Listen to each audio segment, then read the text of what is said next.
Malawi Brief. Siyachi bwana komanso kuti tikakamira nga I think panopa zili clear zimenezo sizofunika so kuti tipange proof omano ana opusa amankho azopusa you don't need to let them go munthu akaisho said akukuyamba uli pakona basi kupanga zako you're working on your work you're working on your stuff corruption in the judiciary, corruption in the legal profession munthu all of a sudden angolimba mapost judiciary koso zilipo mungu limbana nawo zeni zili ku executive kodi munthu bwanji then naona kuti let's take the battle direct right nizimene amba kupepesa zija nizimene amba anthu andilangiza kuti ndingozisiya ndisamuyankhe lunatic. By the way, just for Ayuba calling me a lunatic, it's a ground for me to complain to Malawi Law Society. It's a ground because it's a word that is derogatory, You're not supposed to call someone a lunatic. It's a word that it's wrong. Just Ayuba stating by social media that my father is a Catholic priest and that my father, I'm a bastard, those are a lot of grounds for me to complain to Malawi Law Society,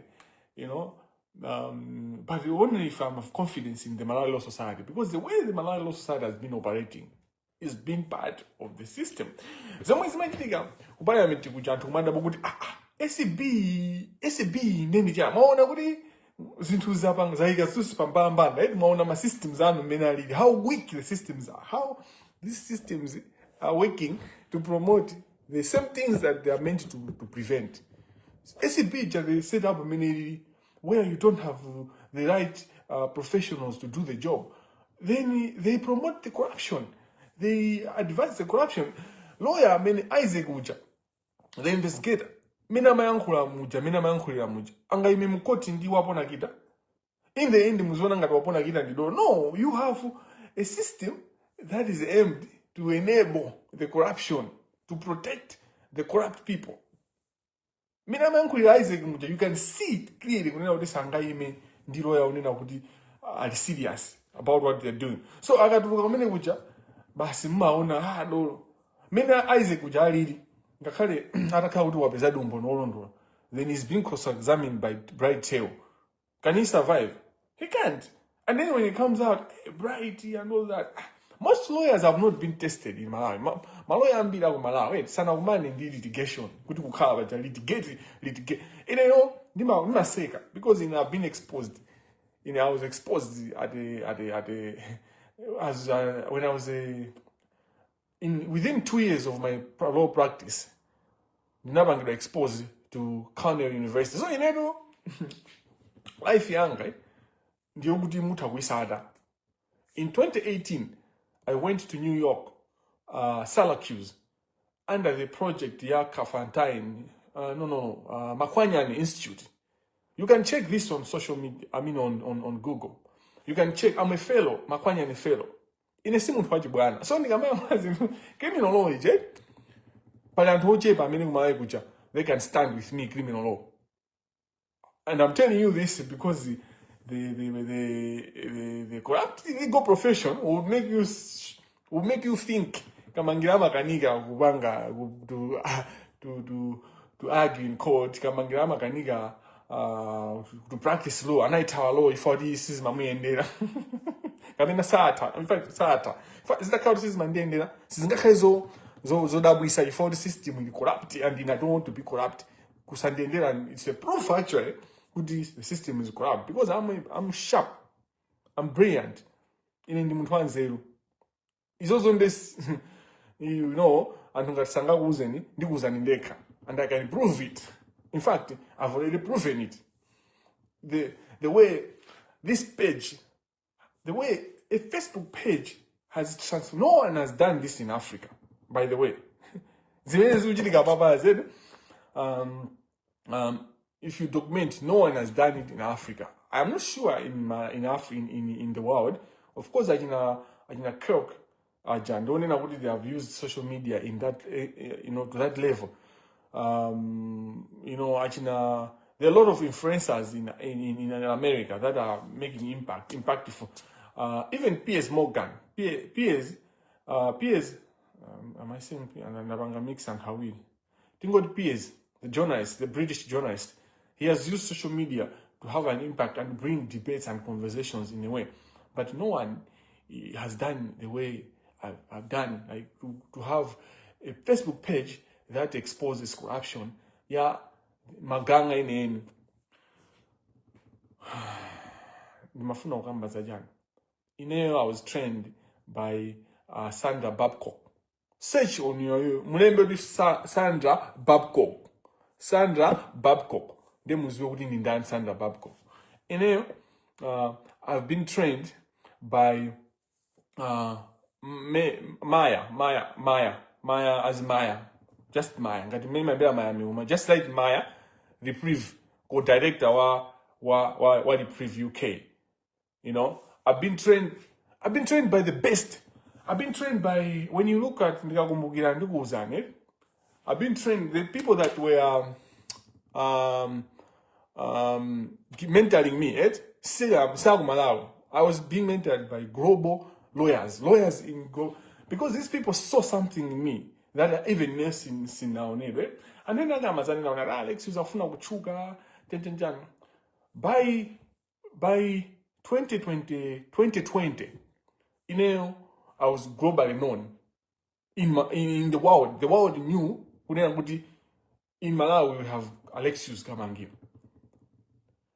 In 2021, when the decision Charles Kofiwa came out, the world knew what advocacy many Judicial Malawi leader against Alexius Kamangira, abolition of death penalty. The world, and the issue had death penalty. I'm an authority on death penalty in the world. You know, in human rights circles, in those circles we call it SOSISA. In human rights, Malawi doesn't recognize me, but I am a global human rights guru. You know, I'm a human rights guru. Human rights, when you look at the human rights, I've taken human rights to levels that few lawyers have taken human rights. So you know, most lawyers in Malawi, they're stupid.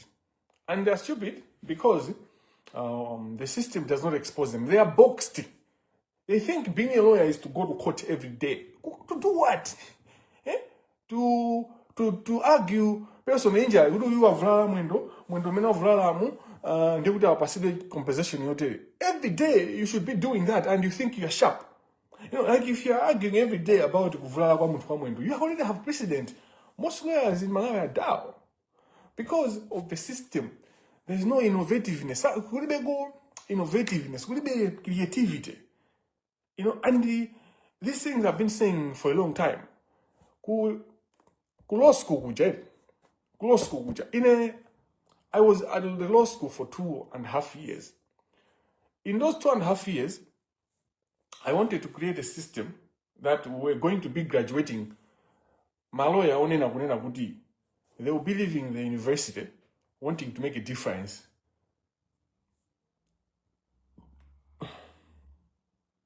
What happens? Because I didn't, in a sense, I never became a disciple of someone. So, you either law school, and I want to challenge you to investigate this. Law school, Vudo arigulu, si mena tu manena, university modi, no. Uchanko kujagudu bangi surviving at the lecture.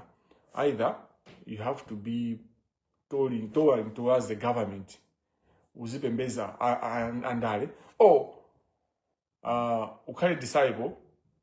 Over the years, you either disciple wakanchezera, or ukari disciple wa ngei, or ukari uzipizana ni lecture ina haki kutuza pembeza. Then they'll protect you. That's why the law school has not realized its potential. It's the best law school in Malawi still, and it's one of the best law schools in Africa, without doubt. But we haven't realized our potential because of the politics and the individualism. Law school you know, later.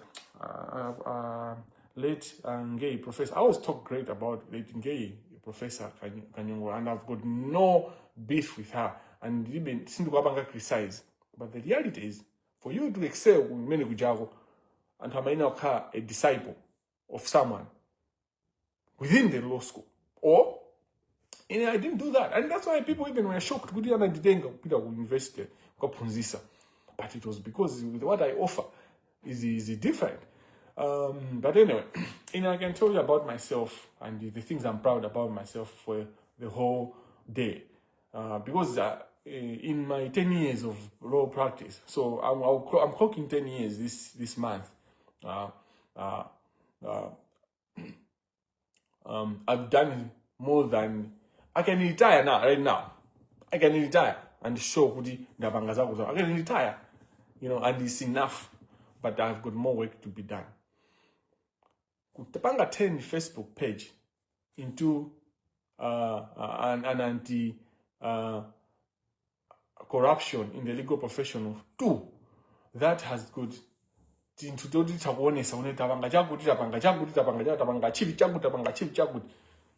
not a job at whatever level, at the international level, at the regional level, and obviously in Malawi.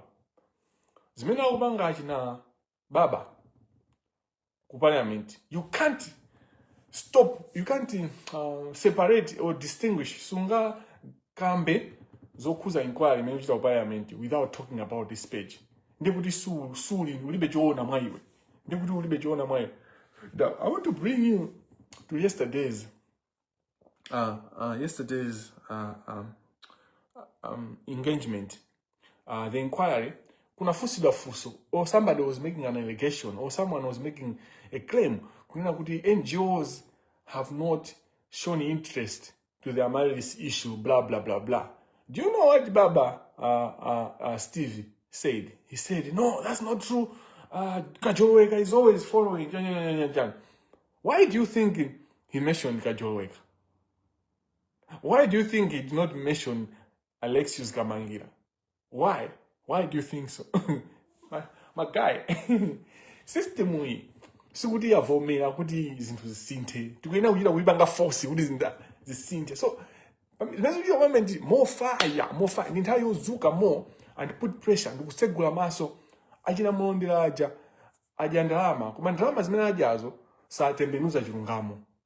The money that those guys have received satembenuza chilungamo because taika maso atu pa inquiry. Kodi sikoyamba tukhale ma inquiry.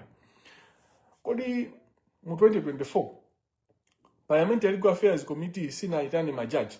Sina ambe kuita na anthu kuti asapereke umboni zokhuza ku judicial. Nkhani imene anathera kutiko.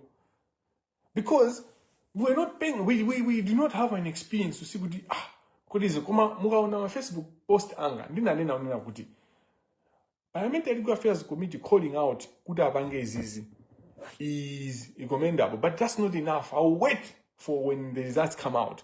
I made those posts. But what happens when Peter Dimba was making progress? My politicians anamu peers, anamu yankula. In Peter Dimba sa nena. So parliament na go man kujama ka kuti they show kuti character yao I fight corruption ni chanchani. But they fight corruption 50%, 60%. And those are the kind of people ajina Dimbaja. Only na kuti I don't have beef with them. In fact, they know that I respect them. But they have massaged the problem. Ajina Dimba mabanga massage the problem. Saadula mutu njoka. And they look at their interest. Not only na kuti they fight corruption, they hate corruption. You sata kadi mutadi mafufuze saapanga nao corruption. Koma corruption jama iona ndukutani ndikungoiona kuti palibe imene ngapange ndikupanga woko. But everyone can do something because Dimba was in cabinet ya Chakwera kumapeto, yes, but he knows what happens inside. Why did he keep quiet? He's outside government. Why has he kept quiet? Aina Dimbaja, they are good people, but they are good people that are not giving the country the best to their capabilities. They watch, they think they are being clever, but I see beyond. So, they try. I know they can do better. That's why I call out these people. The same way Patrick Mpata is one of the best president of Malawi Law Society. But Patrick Mpata as well falls into the routine, the same category, yeah, Dimba. They do something, yes, and they are better off than almost most of the people, but they don't do enough when they have the capacity to do enough. Amangobanga to the level where saocha manja. Now some of us watcha manja. And manja oni madaba kuti manja. I mean that oche manja. Dindani. I keep on saying the corrupt are very, very much afraid. Ndiwa manjenjemea. Chimene chimabasa strength ndi mantano, ndi mantatu. Swana tate mphamvu zonse za Satana. Zimene zikufuna kupanga cloud, zimene zikufuna kusokoneza chipambano chanu. Ndipo Ambuye zonsezi zichitike so that dzina lanu litamandike. Chifukwa ifeyo ndife antchito chabe. Zonsezi ndi zanu. Ndi ntchito yanu imene ya Ambuye, imene mukuyigwira kuzera mwa ife. Tsiku ndi tsiku. Tithandizeni kuti tisatope, tikupemphaso Atate kuti muchose mtima wozikuza. May you kill the spirit of pride in me, in us, in everyone. May we realize that everything we are doing, we just instruments, we just servants. You are the one doing it. We pray against the voices that want to build and imprint the spirit of pride. We pray against last-minute changes that kills progress. We pray against the spirit of I've done enough, let others continue. Can we see this to the end? We pray all this to Christ our Lord, who lives and lives with you, one God, forever and ever. Amen. In the name of the Father, Son, and the Holy Spirit. Amen. Mao Peter kwa president Arthur Peter Mutharika, Professor Peter Mutharika, tikuthokozani Amalawi akuthokozani chifukwa cha kalata yanu imene mwalemba. Kalata imene mwalemba ndi yamphamvu kwambiri apule, ndipo muziwe kuthokoza kwathu kwa Malawi amene zakatangalezi zatifinya zafinya anali onse Amalawi kwina kulikonse kumenali, including amene ali ku diaspora. Kalata yanu yapasa chiyembekezo, yapasa chiyembekezo chifukwa mwayankhula mu nthawi yake. Mbuyomu nkhani ngati zimenezi zimangosiyidwa kumankhala silence, basi zimangothera m'masamba. Koma iniyo mwaonesa uchikamuna, mwaonesa cholinga chanu, ndipo tikupempha kuti your intentions, maganizidwe anu ndi cholinga chanu pa dziko la Malawi, kusintha dziko la Malawi, pasakuteteza wina aliyense amene ali chigawenga chimene chikubera Malawi chikwaniritsidwe. Apule ifeyo tikufika kwa inuyo kunena kuti chiyembekezochi it's not enough. Mene tikuthokozamu tikufunanso tinene unati just giving us hope is not enough. A president makamba zachili chiyembekezo. Kalata imene mwalemba kulembera mtundu wa Malawi ndikufotokoza pa zimene mukupanga observe zomwe zikuchitika ku parliament yatipasa chiyembekezo. Komanso tikuzindikira kunena kuti kalata imene jayo muli nzeru, muli luntha, chifukwa mukufuna kuonesa kuti simukufuna kuchani kodi kulowererapo pa zomwe zikuchitika ku branch ya boma. Mukusatira the principles of separation of powers, and this is recommendable, and I think ineso ndi udindo owauza anthu chifukwa chimene mwina simunangofika kunena amange nakuti koloti amanga chanchani ya kalata imene mwalemba ija ndi yanzeru kwambiri. Kalata imene alemba president Amalawi, kalata imene alemba president Peter Mutharika ndi yanzeru kwambiri. Munthu uja ndi professor of law. Munthu uja ndi professor of law. Ndiye ndikuwuzani kuti pa nkhani ya malilisi apule pamene mukuganizira komanso mukudikira, tinatchulapo ife kunena kuti Collins Magrasi, Frank Mbeta, Gangata, Fred Gangata, Achiza Mirongo, komanso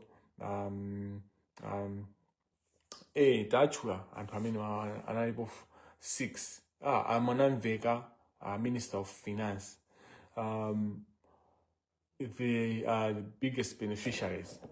Koma china so amene sizinachule ndi aini yake a Amaryllis Hotel. Ndipo zinakakhala bwino kuti parliament imuyitane munaka Amaryllis Hotel. Chomwe a president chomwe ndapezaso chimene chili chofunikira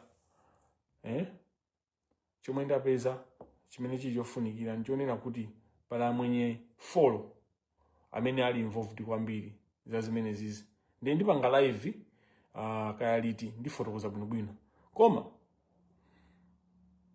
apule mufufuze kuti motion ndi ndani. Motion ndi mwenye amene amagwira ntchito ndi judicial yonse ndi legal profession yonse ndi mwenye amene corruption yonse ya judicial amayipanga manage ndiye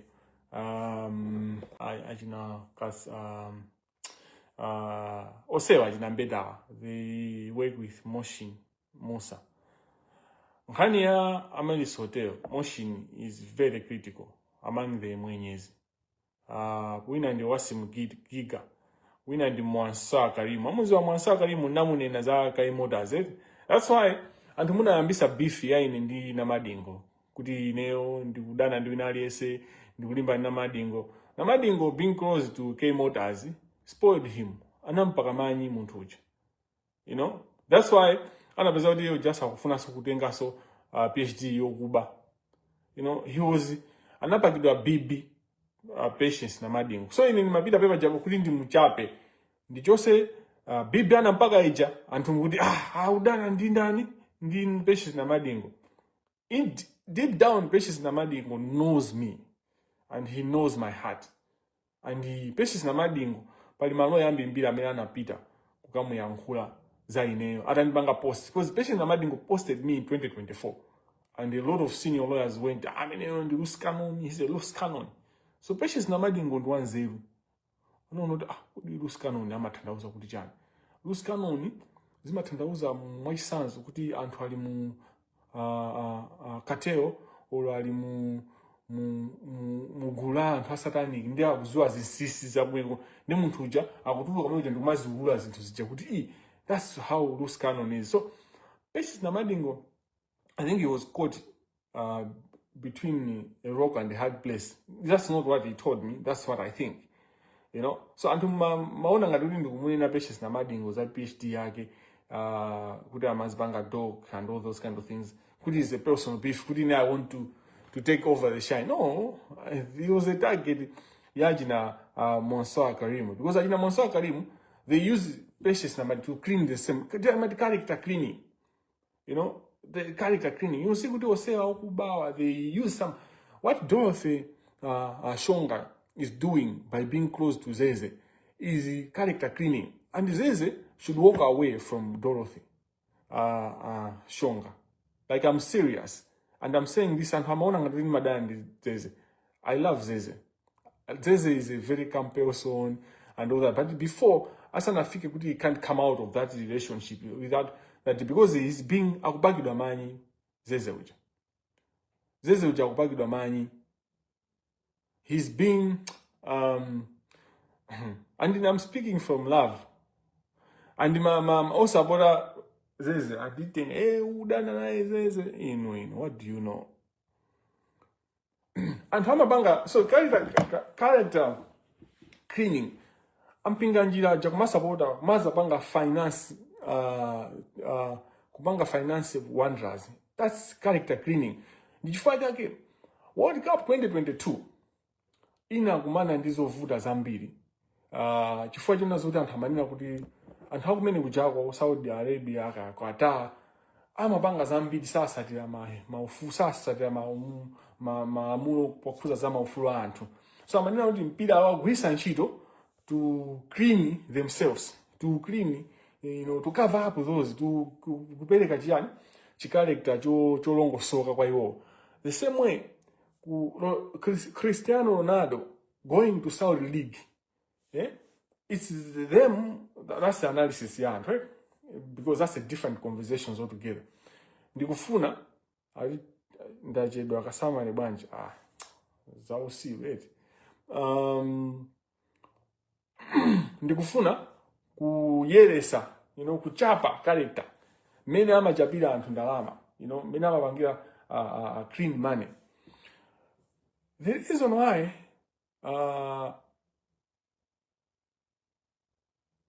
mnange wa Chess Ibrahimovic anauzidwa kunena kuti amwene anamulanda Rogen Chess ndi nkhani yake imene. So uwona anthu very intelligent, even lawyers, Ajina David Ganyenda, they'll be very intelligent about why Russia and why Ibrahimovic kuluza Chelsea, that they will speak very brilliantly, and then they will be quoting, they will be in bed with Tom Pinganjia. That's character cleaning. Fleetwood. Now this is a message to Fleetwood. You need to fix your house. You need to look for sponsorship. Yeah, they are not criminals. They are not trying to clean the character of the bank. This is how deep corruption fighting corruption requires us to feel the pain. To win out the fix. To find it in cancer, yazaza. So you need to cut that leg. You can't say good at least it will kill you. So we need to cut off because there's a clear convict. Because even the pardon that APM gave him does not clear his criminality. He's a pardoned convict. When you are pardoned, your conviction does not go. So the makamba zambiri is very connected, and Mungu have to catch up with me. By the way, you need to start catching up with me. In essence, when I know this castle slow, you need to find ways to catch up with me, because that's the only way we are going to change. I'm now with my car slow, even in my Indedato. I mean, I figure out London, Central Metro Station, any station. You wonder,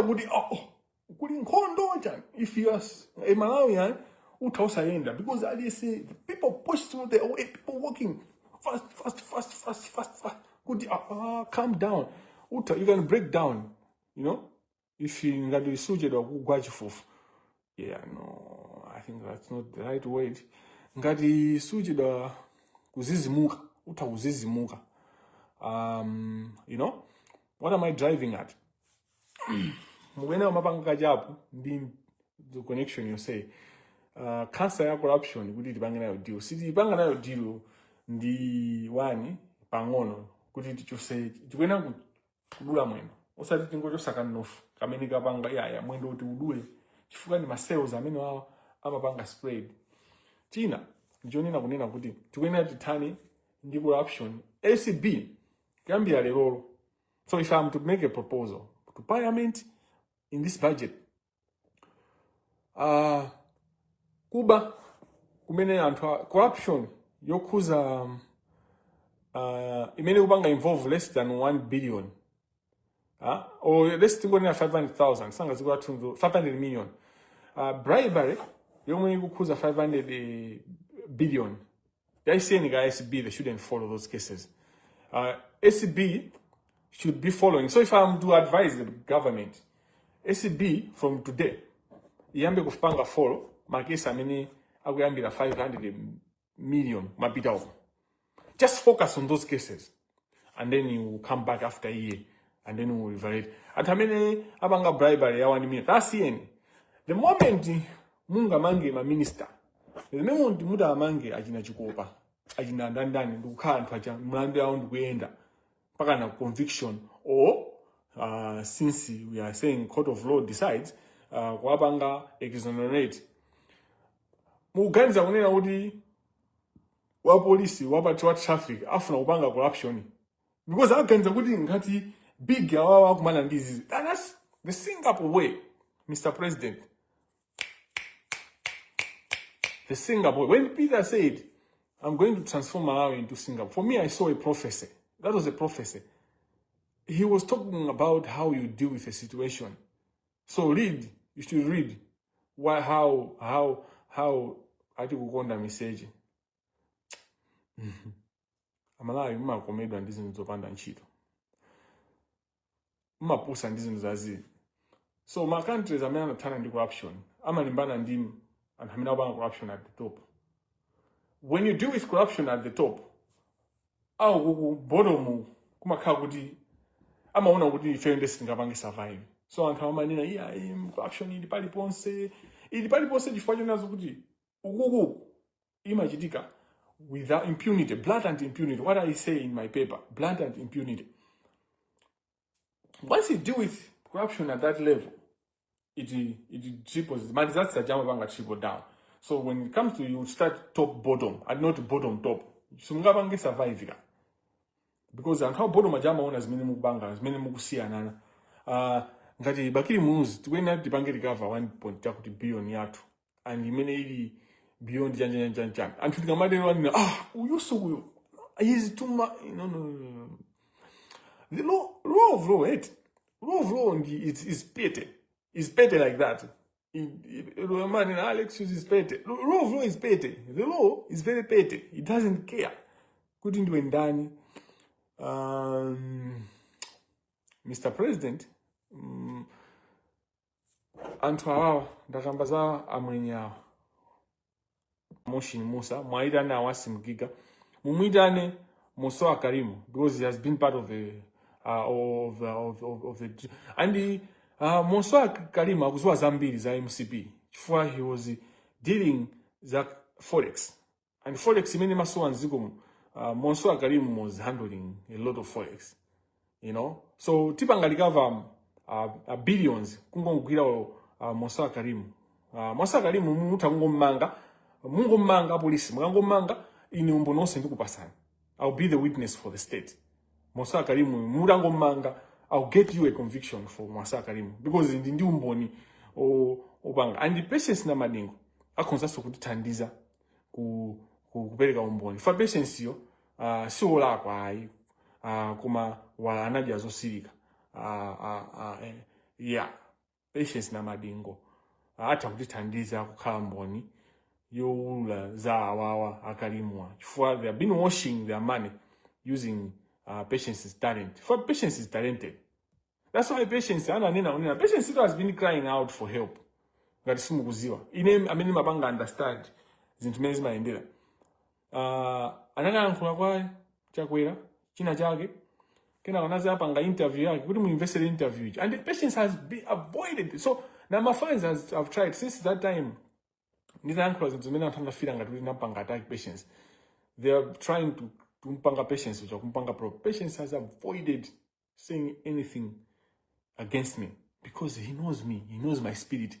Patience namadingo upbringing yak prepared him to make a difference in people's lives. He's also chosen in his own way, for my understanding, but system inavangalirize ndikuya gwi ifeyo into dindo timutuse patience. But patience is what why fail. And patience is very talented. He's very talented. Talent yake imaonongeka so chifukwa chani kodi cha company. And the patience which knows a lot. Patience na madingoja. Kumano timutenge ngati state witness ameno jani. Mwenye wina ndi Hanza Kasam. Washie Limited. He has been involved with. So ababa parliament ko ajina noyo lipipa mwaita na andu 6 aja top 6 ya mali sindani naija kumaso mwaita na mwenya wawa motion Musa sangu ina banga survive fa motion uja ngo mugwira motion Musa you have already dealt with the whole problem ya corruption in the legal profession. Motion Musa so nkani ya tatu hii. There's no way out. Babylon is gone. Ngati ninapanga po live, the most important live. Okay, anyway, I've had so many important lives. Koma hii, ilipa among the top 3 live hii. Bifaginda class store kudini sakambebo za Ayuba James. Koma Ayuba James not only is he connected ndi Gangata, amena limbava. Ayuba James is also connected ndi Mphwiyo. Zithu zomwe ndakutumizira ndi mukafufuza. SB, can you investigate Ayuba James? Kuyambira panopa. If you are really investigate Ayuba James, even in how ya Tabu Chakaka Nyinenda, ma settlement amene Ayuba wapanga ndalama zimene boma lamulipira Ayuba James ngati lawyer. Find out those things. Ayuba James tatana naye tikatero. Otherwise, he's saying good walangizidwa chanchani. No, Ayuba James has been creating a figure. Ndikumapanga argue, ndikumapanga mafuna kuti azichinena chifigure chimene chipanga create cho to a way of trying to get to me. Kuma Ayuba James did not realize. Amakhan wandiziwa kumene ndikuchokera. Wakhanane, he knows how when I start something, I don't stop.